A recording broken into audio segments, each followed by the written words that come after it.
What's up, everyone? Welcome back to the Salud Cabrones podcast. I am Danny Villegas. And I am Javier Ledesma. And we are coming to you live from LC3 in Vernon Hills in Hawthorne Mall. And we have with us, ladies and gentlemen, if you are a fan of Dragon Ball Z, we have Miss Frieza herself. Ladies and gentlemen, please give it up for Miss Linda Young. Thank you so much for joining us, Linda. Side note, I told her that this would be relatively painless. And then in true Frieza voice and form, she advised me to make sure that it is short and painless, because otherwise you would inflict pain on us. I will inflict Oh my God. I'm with a joy. Goosebumps, ladies and gentlemen, goosebumps. Thank you so much for joining us, Miss Young. We appreciate it. Thank you. You're welcome. Thank you. So what I'd like to know is your journey. When did voice acting start for you? Well, I was an actress for a long time, still am, and so I did other kinds of voice things. I did books, commercials, radio, just all different things, singing, acting in plays, everything. But as far as anime, 1996 was when I got cast as Lord Frieza. Okay. A lot of people always talk about like life-changing roles, so to speak.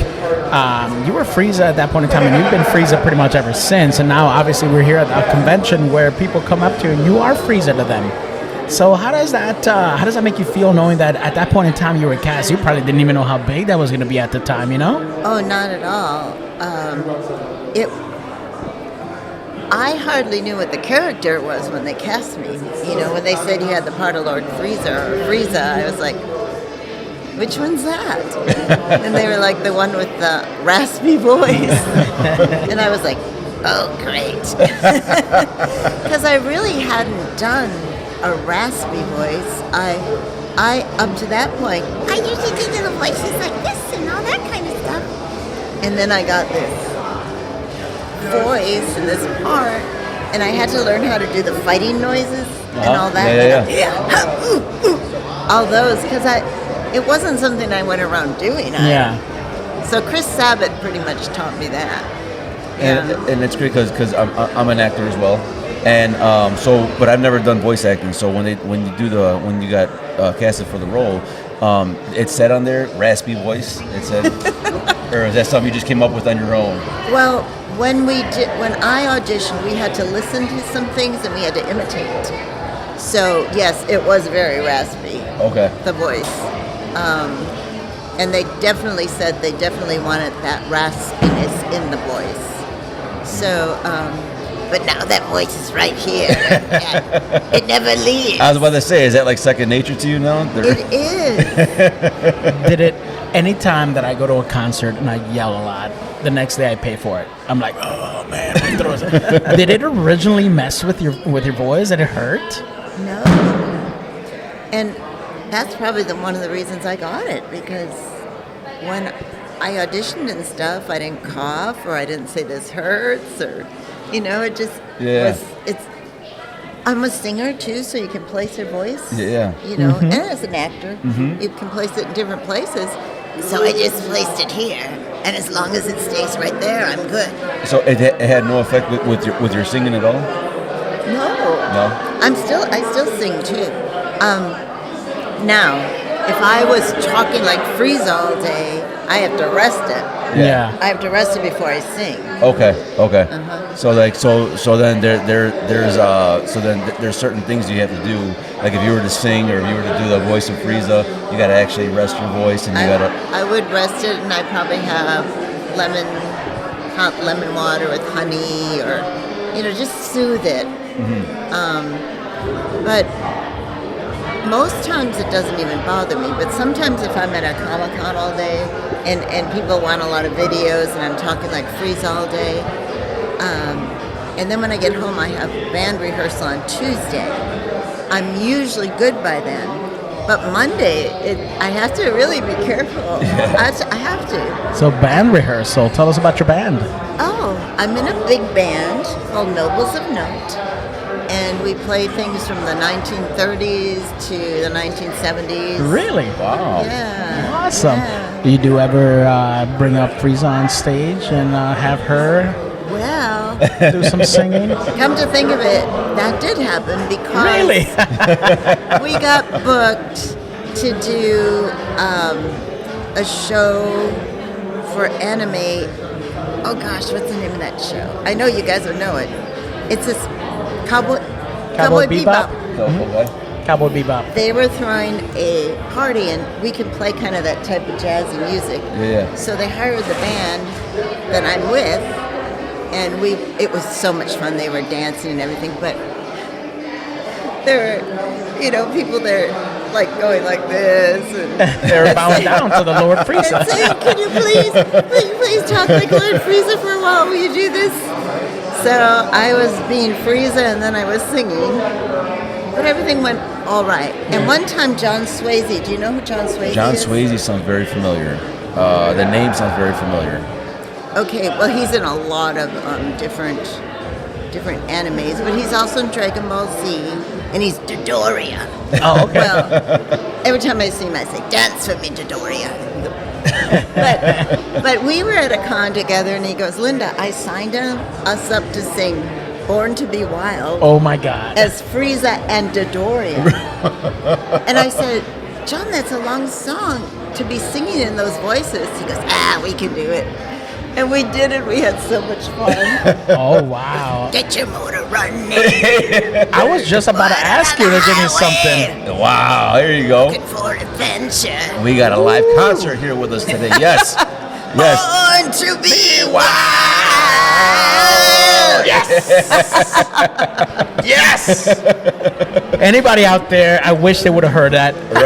Because they would have been like, oh my God, that's Frieza singing. Now, where can people actually find your music? Can they find it on YouTube? the internet? Sometimes it's hard to find, but it is on YouTube.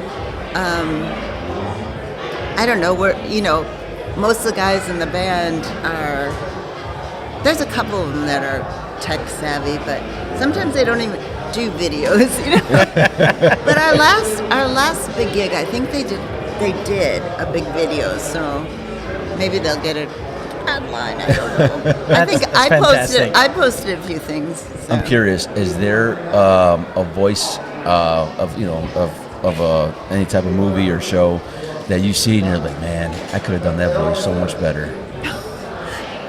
I don't know if I ever think I could do it better. But I hear things I know I could do. You know what I mean? Like what? Well, the one almost any kind of cartoon or that's in my range. Mm-hmm, mm-hmm. Almost anything that's in my range. But I really Cruella de Vil. Oh, I could see that. I could see that. I just thought that would be really fun. Yeah, that would be. Yes, I could see that. Yeah. Yeah. People all around the world, if they're listening to this episode right now, they have a huge smirk in their face going like, now this needs to happen. Disney, if you're listening, Make it happen. Make it happen. Make it happen. Miss Linda Young as Cruella de Vil. Let's do this. Now, Come on. when you're coming up with a voice for a character per se, I've heard videos, I've heard interviews with like a ton of different voice actors where, sometimes you're not given like certain direction. You're just kind of shown a picture of what the character is supposed to look like, and it's kind of your free reign. When it comes to voice acting like that, what kind of creativity goes into like that for you? Where do you pull from? What are their inspirations from? For me, first of all, I just look at the character, and I just kind of in my mind think what that character would be like, and then I just think I'm the character. Mm-hmm. That's how I do it. Mm-hmm. And then a voice comes out, and if they like it, they're like, yeah, we'll go with that one. That's it, and that's cool. That's cool that you get to create your own vision of what this character sounds like. Plus, they tell you a little bit. Like I'm in a new show called Zenshu right now, and I play a character called Baobab.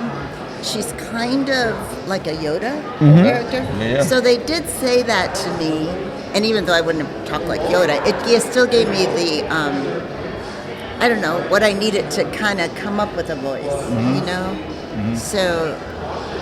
What's one voice that you would like to play? You know what? I don't know. Because I'm always so grateful when I get parts. Maybe when I was younger, but now that I'm older, I'm like so grateful I get whatever I get. And I don't think, oh, I wish I had their part or I wish I had that part. Because I'm like, those parts are for them, and God's going to give me the parts that are for me. You know what? That's awesome. I love that because Danny being an actor, we tend to talk to a lot of actors on the show, and that seems to be the consensus across the board of any actor of any kind. That seems to always be the one, the thought process that they say, what's mine is mine. Yeah. What's theirs is theirs, and Yeah. what's going to be mine will come to me. Yeah. That's awesome. That's a really fantastic way to think about it. Yeah. Because at first, when I first started acting, I would go through those stresses like, damn, I should have gotten this role, whatever, when I went to auditions. But now I've learned to, hey, if it's for me, I'll get it. If not, then I don't get it. Exactly. You learn to just kind of brush it off and go. And you do much better when you think like that. Yeah, you absolutely. do much better. Absolutely, yes. So, what is there like a particular, like before you finish your career, is there like a particular role that you would like to play or hopefully get casted one day? Well, I think I've always wanted to do a bigger role on a film, but I don't know if that would ever happen, but I would. I don't even know what role. Probably something that would be funny and family friendly, I would think, but I don't know what. But now that you said Cruella de Vil, I got that. Yeah, no, I'm stuck on that. I got that image in my head stuck now. on that. That would be okay. That would be okay. I wouldn't mind that at all. Now, you did the voice of Frieza in the video games as well, correct? Yes, the ones from, I'm Frieza for 10 years. So all those games, all those toys, all those DVDs, all those VHSs, They're all you. All that stuff. So what's the difference doing stuff up, for example, for the TV, for a movie per se, as versus a video game? I've always been curious what the process is like for you guys. When you're doing the actual recording for the shows, you see the picture, you didn't hear the Japanese, but now you hear the Japanese, so you can tell their mood and everything. And then you just get these 4 beeps, beep, beep, beep. You come in on the 4th and you just start the lines. Another line, beep, beep, beep, you do the line. But you did get to hear the Japanese at first, so it gave you an idea. Then on the games, you do all things at once, like all lines together, like one column, all reactions together, all battle noises. But you also hear the Japanese. And what you do is you listen to the Japanese for timing. You try to figure out about how long that is.